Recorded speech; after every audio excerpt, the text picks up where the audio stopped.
তো hello guys, এই যে আমি এখানে দিয়ে চার্লিকে অ্যান্ড লালিকে দিয়ে শুরু করছি। ভাই ওর মা বেটা কি দুজনে একদম পুরো।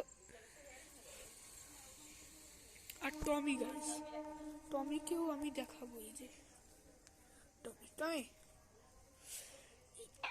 ইস, তো চোখে হাত লেগে গেল। টমি ই ভাই প্রচন্ড গলু বলু, গলু মলু গলু মলু গলু মলু। চলো গাইস দেখায়। দিস ইজ নর্মাল ব্লগ, মানে এইটা আমি নর্মাল ব্লগ করছি, এখানে কোনো এক্সপ্লেন বা কোনো কিছু না। তোমরা ভাই কমেন্ট করছো না যে টমির লাইফস্টাইল সম্বন্ধে কী বানাবো, ওর জন্য আমি বানাচ্ছি না, নইলে তো আমরা কখন বানিয়ে দিতাম। ও ভয় পালাচ্ছে, ভয় পালালো। কুটুলি এ পালাবে না তো, এ বেচারা শান্ত।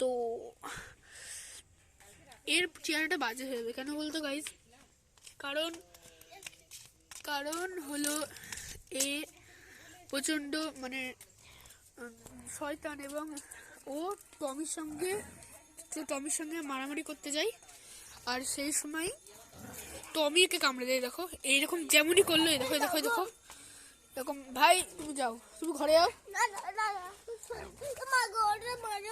আরে বাবা যা তুমি। এ মারামারি করার জন্য মাঝে মাঝে কামড় লেগে যায়, আর ওর জন্য কয়েকটা এরকম মানে ক্রেস ফ্রেস সেই গায়ের মধ্যে, আর গাটা বিচ্ছে হয়ে যায়, মানে কেটে গেলে যেরকম হয় বিচ্ছিরি হয়ে যায়। ওই জন্য ভালো লাগে না এরকম, মানে বিচ্ছিরি এত ভালো লাগে না।